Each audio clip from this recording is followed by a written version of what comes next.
Assalamualaikum warahmatullahi wabarakatuh. Perkenalkan, nama saya Nining Talib dari Vkom 4B dengan NIM 18.01.051.082.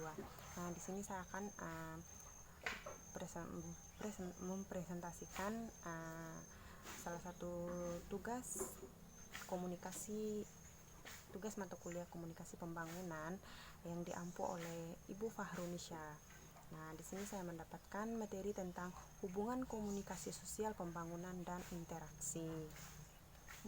Hubungan komunikasi sosial pembangunan dan interaksi sendiri adalah hubungan komunikasi sosial dan interaksi. Pada dasarnya manusia adalah makhluk yang bergantung, sehingga tidak bisa hidup secara mandiri dan membutuhkan orang lain untuk mengatasi kendala yang ada di dalam kehidupannya, dan pastinya membutuhkan orang lain untuk mengatasi kendala yang ada dalam kehidupannya, sehingga bisa disebut sebagai makhluk sosial. Dalam menjalani kehidupan sosial, seseorang memerlukan sebuah fasilitas serta cara untuk membentuknya. Untuk mempermudah dirinya masuk dalam ranah sosial tersebut. Interaksi dan komunikasi merupakan ungkapan yang kemudian dapat menggambarkan secara serta-merta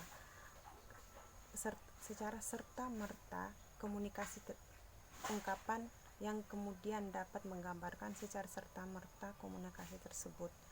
Dikarenakan secara umum interaksi merupakan kegiatan yang memungkinkan terjadi sebuah hubungan antara seseorang dengan orang lain yang kemudian diaktualisasikan melalui praktek hubungan yang terkait, sehingga diperlukan sebuah pemetaan untuk memahami secara mendalam.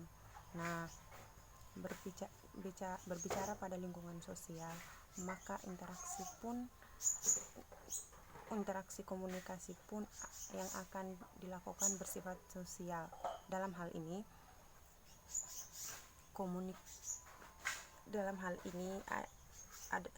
Sigma 1987/4 mengatakan communication in this view is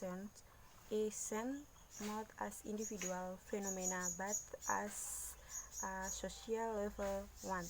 Di sini menjadi jelas bahwa komunikasi sosial merupakan sebuah kegiatan yang bergerak pada ranah sosial sebagai indikasi yang lahir akibat terbentuknya sebuah interaksi sosial. Interaksi sosial adalah kegiatan yang mendapati dua orang atau lebih sering menyesuaikan diri tentang kehidupan yang mereka miliki, sehingga dalam interaksi sosial diharuskan rasa saling memiliki atau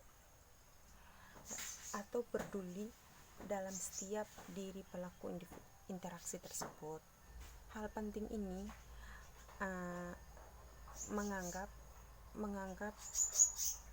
menganggap yang lain sebagai sebuah objek, mesin, atau hanya sebab akibat sebuah fenomena, maka tidak akan terjadi interaksi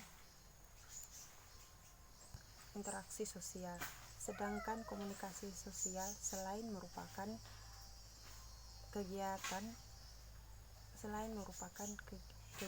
kegiatan komunikasi yang dilakukan pada ranah sosial, juga merupakan sebagai komunikasi yang ditunjuk untuk menyatakan komponen-komponen sosial dan variasi, dan mempunyai perilaku yang berbeda-beda, sehingga komunikasi sosial menjadi penting dan biasanya dijelaskan oleh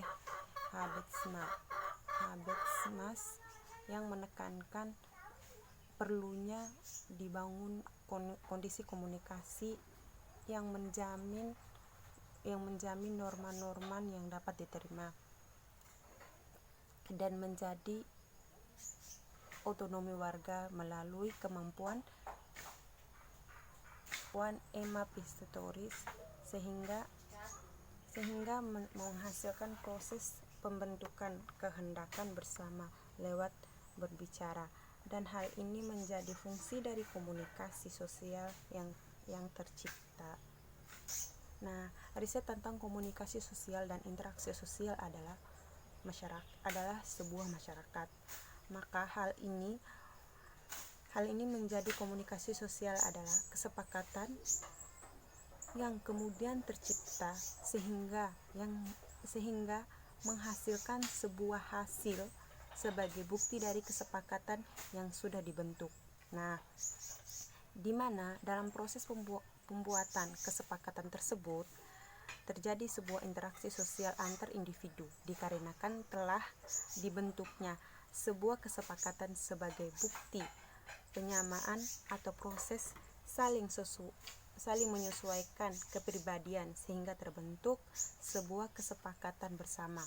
Secara realnya adalah proses rapat dalam sebuah kelompok, baik besar maupun kecil, yang di dalamnya terjadi sebagaimana penjelasan tersebut, hingga dari contoh tersebut dapat diambil suatu pemahaman bahwa interaksi sosial terjadi dalam komunikasi sosial, namun dengan interaksi sosial lah maka komunikasi sosial terbentuk.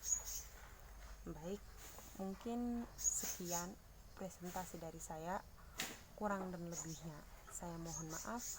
Wabillahi taufik wal hidayah. Wassalamualaikum warahmatullahi wabarakatuh. Semoga bermanfaat.